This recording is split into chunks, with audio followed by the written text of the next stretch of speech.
RS Bengali ক্লাসরুমের সকলকে স্বাগত। আজকের ভিডিওতে আমি পশ্চিমবঙ্গ মধ্যশিক্ষা পর্ষদ অনুমোদিত নবম শ্রেণীর ইতিহাস পাঠ্য বইয়ের প্রথম অধ্যায়, যে অধ্যায়টির নাম রয়েছে ফরাসি বিপ্লবের কয়েকটি দিক, এই অধ্যায়ের পাঠ্য বই খুঁটিয়ে গুরুত্বপূর্ণ প্রশ্নের উত্তর নিয়ে আলোচনা করব। প্রসঙ্গে বলে রাখি, নবম শ্রেণীর ইতিহাস বইয়ের প্রথম অধ্যায়ের অর্থাৎ ফরাসি বিপ্লবের কয়েকটি ধারা, এই অধ্যায়ের পাঠ্য বই খুঁটিয়ে গুরুত্বপূর্ণ প্রশ্ন উত্তরের এটা পার্ট 2 এর ভিডিও।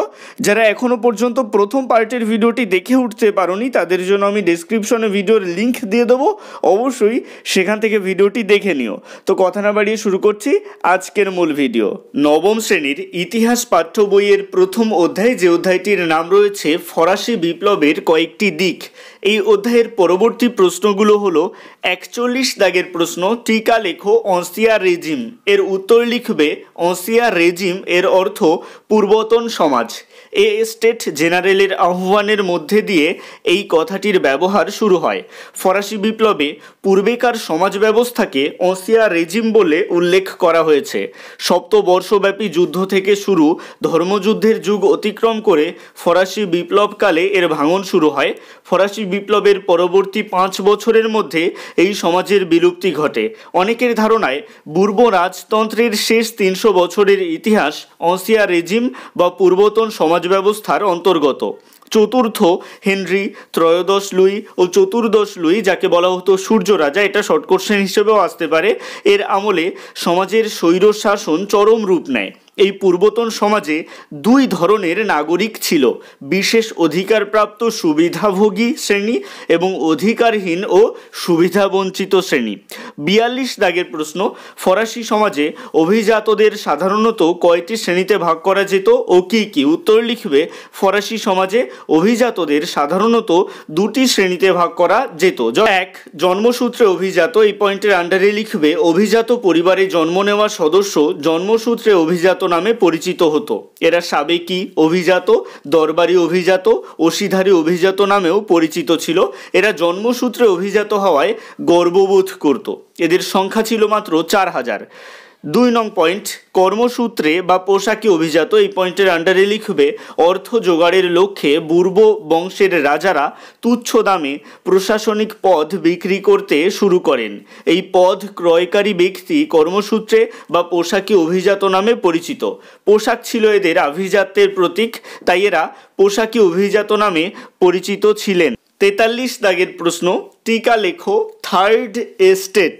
উত্তর লিখবে পঞ্চদশ শতকের শেষে ফ্রান্সে থার্ড এস্টেট কথাটির প্রচলন ঘটে। যাজক ও অভিজাতরা বাদে সমগ্র ফরাসি জাতি ছিল থার্ড এস্টেট বা তৃতীয় সম্প্রদায়ভুক্ত। ফরাসি বিপ্লবের পূর্বে ফ্রান্সের প্রায় 2,40,00,000 লোক এর অন্তর্ভুক্ত ছিল। সম্প্রদায়ের মধ্যে ছিল উচ্চ, মধ্য ও নিম্ন বুর্জোয়া, কৃষক, শ্রমিক প্রমুখ। 44 দাগের প্রশ্ন, সার্ফ কাদের বলা হতো? উত্তরে লিখবে ভূমিদাসদের। 45 দাগের প্রশ্ন, অষ্টাদশ শতকে ফ্রান্স ছিল আসলে ড্যাশ নির্ভর দেশ। উত্তর হবে কৃষি নির্ভর দেশ। 46 দাগের প্রশ্ন, সাঁ কুলোথ বা ব্রানু নামে কারা পরিচিত ছিল? উত্তর লিখবে ফ্রান্সের খেটে খাওয়া শ্রমিকরা। 47 দাগের প্রশ্ন, টিকা লেখো বুর্জোয়াবাসী। উত্তর লিখবে বুর্জোয়াবাসী বলতে ফরাসি বিপ্লবে অংশগ্রহণকারী তৃতীয় শ্রেণীভুক্ত বুর্জোয়াদের বলা হয়েছে। বার্গার শব্দ থেকে বুর্জোয়া শব্দের উৎপত্তি ঘটেছে। ফরাসি ভাষায় বার্গার শব্দের অর্থ হলো নাগরিক শ্রেণী। প্রকৃত অর্থে ফ্রান্সে বুর্জোয়াদের সকলেই শহরে থাকতেন না, অনেকে গ্রামেও থাকতেন। 3 শ্রেণীতে বিভক্ত বুর্জোয়াদের মধ্যে উচ্চ বুর্জোয়াভুক্ত ছিল বণিক, শিল্পপতি, ব্যাংকার ও জাহাজের মালিকগণ। মধ্য বুর্জোয়াদের মধ্যে ছিল চিকিৎসক, শিক্ষক, আইনজীবী, বুদ্ধিজীবী, শিল্পী, সাংবাদিক প্রমুখ। আর ছোটোখাটো কারিগরি ও পেশাদারি কাজ করে যারা জীবিকা নির্বাহ চালাতেন তারা ছিলেন নিম্ন বুর্জোয়াভুক্ত। এরা নিজেদের মেধা ও সুযোগকে কাজে লাগিয়ে বিত্তবান হয়ে ওঠেন। 48 দাগের প্রশ্ন, কুলোথ শব্দের অর্থ কি? উত্তর লিখবে লম্বা মোজা পরে না এমন। 49 দাগের প্রশ্ন, টিকা লেখো সাঁ কুলোথ। উত্তর লিখবে কুলোথ বলতে বোঝাতো যারা ব্রিচেস বা লম্বা মোজা পরে না।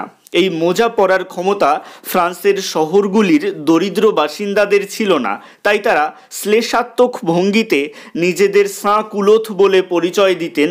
প্রকৃত অর্থে শহরে খেটে খাওয়া মানুষেরা সাঁ কুলোথ নামে পরিচিত ছিল।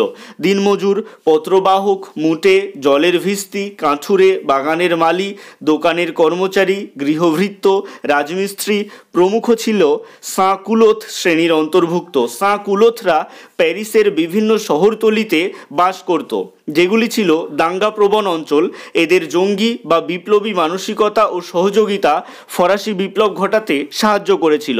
50 দাগের প্রশ্ন, চতুর্থ হেনরির আমলে কোন রাজাকে একসঙ্গে প্রজাদের আধিকারিক ও ঈশ্বরের লেফটেন্যান্ট বলে উল্লেখ করা হয়? উত্তর হবে লোয়াজো রাজাকে। 51 দাগের প্রশ্ন, ভলতেয়ার এর প্রকৃত নাম কি? উত্তর হবে ফ্রাঁসোয়া মারি আরোয়েত। 52 দাগের প্রশ্ন, মন্তেস্কু পেশায় কি ছিলেন? কোনো বইতে মন্টেস্কিউও থাকতে পারে। পেশায় ছিলেন আইনজীবী। 53 দাগের প্রশ্ন, পার্সিয়ান লেটার্স ও the spirit of the laws বই দুটো কার লেখা? উত্তর হবে মন্তেস্কুর লেখা। 54 দাগের প্রশ্ন, discourses on the arts and the science গ্রন্থটি কার লেখা? উত্তর হবে রুশোর। 55 দাগের প্রশ্ন, একই ব্যক্তির হাতে সরকারের আইন, বিচার, শাসন বিভাগের দায়িত্ব থাকলে ব্যক্তি স্বাধীনতা লোপ পাবে। এই ফরাসি রাজাদের সম্পর্কে কে কোন গ্রন্থে এমন মন্তব্য করেন? উত্তর হবে Rousseau, the spirit of the laws গ্রন্থে। 56 দাগের প্রশ্ন, কান্ডিড ও ফিলোসফিক্যাল লেটার্স কার লেখা? উত্তর হবে ভলতেয়ারের। 57 দাগের প্রশ্ন, দ্য সোশ্যাল কন্ট্রাক্ট গ্রন্থটি কার লেখা? উত্তর হবে রুশোর। 58 দাগের প্রশ্ন, বিশ্বকোষ গোষ্ঠীর নেতা কে ছিলেন? উত্তর হবে ডেনিস দিদেরো। 59 দাগের প্রশ্ন, বিশ্বকোষ গোষ্ঠীর কয়েকজন সদস্যের নাম লেখো? উত্তর হবে দ্য এলেমবার্ট, হলবাক, হেলভেটিয়াস প্রমুখ। 60 দাগের প্রশ্ন, ফিজিওক্র্যাটস গোষ্ঠীর নেতা কে ছিলেন? উত্তর হবে অর্থনীতিবিদ কুয়েসনে। 61 দাগের প্রশ্ন, ফিজিওক্র্যাটস গোষ্ঠীর অন্য সদস্যদের নাম লেখো? উত্তর হবে তুর্গো, মিরাবো, নেমুর ও গুর্নে প্রমুখ। এরা সকলেই অর্থনীতিবিদ অ্যাডাম স্মিথের চিন্তার দ্বারা প্রভাবিত ছিলেন। 62 দাগের প্রশ্ন, ডিয়াবলো ইকোনমিক গ্রন্থটি কার লেখা? উত্তর লিখবে অর্থনীতিবিদ কুয়েসনে এর লেখা। 63 দাগের প্রশ্ন, discourses on the origins of inequality গ্রন্থটি কার লেখা? উত্তর লিখবে রুশোর। 64 দাগের প্রশ্ন, কবে এ স্টেট জেনারেল নামে জাতীয় সভার অধিবেশন শুরু হয়? উত্তর লিখবে 1789 খ্রিস্টাব্দের 5ই মে। 65 দাগের প্রশ্ন, টেনিস কোর্টের শপথ কাকে বলে? অত্যন্ত গুরুত্বপূর্ণ প্রশ্ন।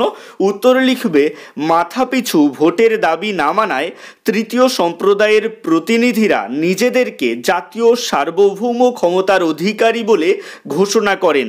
তারা নিজেদের সভাকে জাতীয় পরিষদ নাম দেন। এই পরিষদ এক ঘোষণায় বলে যে কর ধার্যের অধিকার রয়েছে একমাত্র তাদেরই। এই প্রেক্ষাপটে রাজা ষোড়শ লুই জাতীয় পরিষদকে বেআইনি ঘোষণা করেন। তিনি সভাকক্ষে তালা ঝুলিয়ে দেন। তৃতীয় সম্প্রদায়ের সদস্যরা সভাকক্ষের তালা বন্ধ দেখে ক্ষুব্ধ হন। তারা তখন জিয়াত্তর নেতৃত্বে নিকটবর্তী একটি টেনিস কোর্টে সমবেত হন। এখানে তারা শপথ নিয়ে বলেন ফ্রান্সের নতুন সংবিধান তৈরি না হওয়া পর্যন্ত তারা ঐক্যবদ্ধভাবে কাজ করে যাবেন। তাদের এই শপথ টেনিস কোর্টের শপথ নামে পরিচিত, যেটা নেওয়া হয়েছিল 20 জুন 1789 খ্রিস্টাব্দে। এটাও শর্ট কোশ্চেন হিসেবে আসতে পারে। 66 দাগের প্রশ্ন, ফ্রান্সে প্রথম প্রত্যক্ষ রাজবিরোধিতার নিদর্শন কোনটি? উত্তর হবে টেনিস কোর্টের শপথ। 67 দাগের প্রশ্ন, টেনিস কোর্টের শপথের সময় কতজন যাজক এবং কতজন অভিজাত তৃতীয় শ্রেণীতে যোগ দেন? উত্তর হবে 139 জন যাজক এবং 47 জন অভিজাত। 68 দাগের প্রশ্ন, বাস্তিল দুর্গ ছিল ফ্রান্সের পূর্ব বংশীয় রাজাদের ড্যাশ প্রতীক? উত্তর হবে স্বৈরতন্ত্রের। 69 দাগের প্রশ্ন, লেতর দ্য ক্যাসে আইনের দ্বারা গ্রেপ্তার হওয়া ফরাসিদের কোথায় রাখা হতো? উত্তর হবে বাস্তিল দুর্গে। 70 দাগের প্রশ্ন, কবে প্যারিসের উত্তেজিত জনতা কারারক্ষীদের অধিকর্তা দলুনেকে হত্যা করে বাস্তিল দুর্গ দখল করে? উত্তর হবে 14 জুলাই 1789 খ্রিস্টাব্দ। 71 দাগের প্রশ্ন, ক্ষিপ্ত জনতা কাকে পদচ্যুত করার প্রতিবাদে বাস্তিল দুর্গ আক্রমণ করেছিলেন? উত্তর হবে জনপ্রিয় মন্ত্রী নেকারকে। 72 দাগের প্রশ্ন, বাস্তিল দুর্গের ধ্বংসের পর রাষ্ট্রের প্রকৃত ক্ষমতা চলে যায় কার হাতে? উত্তর হবে আইনসভার হাতে। 73 দাগের প্রশ্ন, প্যারি কমিউন কাকে বলে? উত্তর হবে বাস্তিল দুর্গের ধ্বংসের পর ফ্রান্সে পৌর বিপ্লবের সূচনা ঘটে। বিপ্লবীরা প্যারিসের পৌর শাসনের ভার নিজেদের হাতে তুলে নিয়ে প্যারি কমিউন নামে এক অস্থায়ী পৌর পরিষদ গঠন করেন। 74 দাগের প্রশ্ন, ন্যাশনাল গার্ড কাদের বলা হয়? উত্তর হবে প্যারিস নগরীর শান্তি শৃঙ্খলা রক্ষার জন্য এক জাতীয় রক্ষী বাহিনী গঠিত হয় যার নাম ন্যাশনাল গার্ড। 75 দাগের প্রশ্ন, বাস্তিলের পতনের মতো আর কোনো বিপ্লবের ঘটনার এত বহুমুখী সুদূরপ্রসারী ফলাফল ছিল না। কে কোন গ্রন্থে এমন মন্তব্য করেন? উত্তর হবে ঐতিহাসিক গুডউইন তার ফ্রেঞ্চ রেভলিউশন গ্রন্থে। 76 দাগের প্রশ্ন, কোন অধিবেশনে তৃতীয় সম্প্রদায়ের প্রতিনিধিরা কবে নিজেদের সভাকে জাতীয় সভা হিসেবে ঘোষণা করেন? উত্তর হবে ফরাসি স্টেট জেনারেলের অধিবেশনে 17 জুন 1789 খ্রিস্টাব্দে। 77 দাগের প্রশ্ন, কবে ফ্রান্সে 3টি শ্রেণীর মিলিত অধিবেশন বসে? উত্তর হবে 27 জুন 1789 খ্রিস্টাব্দে। 78 দাগের প্রশ্ন, ফ্রান্সের জাতীয় সভা কবে সংবিধান সভায় রূপান্তরিত হয়? উত্তর হবে 27 জুন 1789 খ্রিস্টাব্দে। 79 দাগের প্রশ্ন, ফ্রান্সের সংবিধান রচনার কাজ কত বছরের মধ্যে শেষ হয়? উত্তর হবে 1789 খ্রিস্টাব্দ থেকে 1791 খ্রিস্টাব্দ, এই 2 বছরের মধ্যে। 80 দাগের প্রশ্ন, ফ্রান্সের প্রথম লিখিত সংবিধান কি নামে পরিচিতি পায়? উত্তর হবে 1791 খ্রিস্টাব্দের সংবিধান নামে। 81 দাগের প্রশ্ন, সংবিধান সভা প্রাথমিকভাবে কোন 2টি গুরুত্বপূর্ণ কাজ করেছিল? উত্তর হবে সামন্ত প্রথার বিলুপ্তি এবং মানুষ ও নাগরিকের অধিকার ঘোষণা। 82 দাগের প্রশ্ন, পরবর্তীকালে সংবিধান সভার কাজগুলিকে কয়টি ভাগে বিভক্ত করা হয় ও কি কি? উত্তর হবে 4টি ভাগে, যথা শাসনতান্ত্রিক, অর্থনৈতিক, বিচার বিভাগীয় এবং গির্জার পুনর্গঠন। 83 দাগের প্রশ্ন, সংবিধান সভা মানুষ ও নাগরিকের অধিকার ঘোষণা করে কবে? উত্তর হবে 26 আগস্ট 1789 খ্রিস্টাব্দে। 84 দাগের প্রশ্ন, কোন ঘোষণাপত্রটি ফ্রান্সের পূর্বতন আমলের সম্পূর্ণ বিলোপ ঘটায়? উত্তর হবে সংবিধান সভার দ্বারা মানুষ ও নাগরিকের অধিকার ঘোষণা। 85 দাগের প্রশ্ন, আইনি কাজের সুবিধার জন্য সমগ্র ফ্রান্সকে কয়টি প্রদেশে ভাগ করা হয়েছিল? উত্তর হবে 83টি। 86 দাগের প্রশ্ন, সংবিধান সভা civil constitution of the clergy নামে আইন কবে বিধিবদ্ধ করেন? উত্তর হবে 1791 খ্রিস্টাব্দে। 87 দাগের প্রশ্ন, রাষ্ট্রকে বাঁচাতে হলে রাজাকে মরতে হবে, উক্তিটি কার? উত্তর হবে রোবস্পিয়ের এর। 88 দাগের প্রশ্ন, রাজা ষোড়শ লুই এর প্রাণদণ্ড দেওয়া হয় কবে? উত্তর হবে 21 জানুয়ারি 1793 খ্রিস্টাব্দে। 89 দাগের প্রশ্ন, কোন যন্ত্রে রাজা ষোড়শ লুই এর শিরশ্ছেদ করা হয়? উত্তর হবে গিলোটিন যন্ত্রে। 90 দাগের প্রশ্ন, কাদের নেতৃত্বে জ্যাকোবিন দল বিপ্লব সফল করার জন্য সন্ত্রাসের রাজত্ব শুরু করে? উত্তর হবে রোবস্পিয়ের ও দাঁতোর নেতৃত্বে। 91 দাগের প্রশ্ন, civil constitution of the clergy কি? উত্তর হবে ফ্রান্সে ক্যাথলিক চার্চগুলির মধ্যে 4টি গোষ্ঠী ছিল, এদের মধ্যে পারস্পরিক দ্বন্দ্ব ছিল, এই দ্বন্দ্বের সমাধানে সংবিধান সভা উদ্যোগী হয়। সংবিধান সভা civil constitution of the clergy 1791 খ্রিস্টাব্দে বা ধর্মযাজকদের সংবিধান নামে এক আইন বিধিবদ্ধ করে। এই আইনের দ্বারা গির্জার উপর থেকে অবসান ঘটানো হয়। 92 দাগের প্রশ্ন, ষোড়শ লুই এর স্ত্রী কোথাকার রাজকন্যা? উত্তর হবে অস্ট্রিয়ার। 93 দাগের প্রশ্ন, ফ্রান্সের সঙ্গে অস্ট্রিয়ার যুদ্ধ কবে হয়? উত্তর হবে 20 এপ্রিল 1792 খ্রিস্টাব্দে, একে তুর্নের যুদ্ধ বলে। 94 দাগের প্রশ্ন, তুর্নের যুদ্ধে কে পরাজিত হয়? উত্তর হবে ফ্রান্স।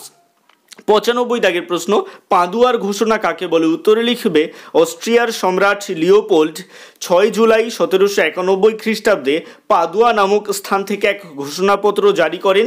এই ঘোষণাটি পাদুয়ার ঘোষণা নামে পরিচিত। এই ঘোষণায় তিনি ফরাসি বিপ্লবের বিরুদ্ধে ইউরোপের সমস্ত রাজাদের কাছে ঐক্যবদ্ধ হওয়ার আবেদন রাখেন।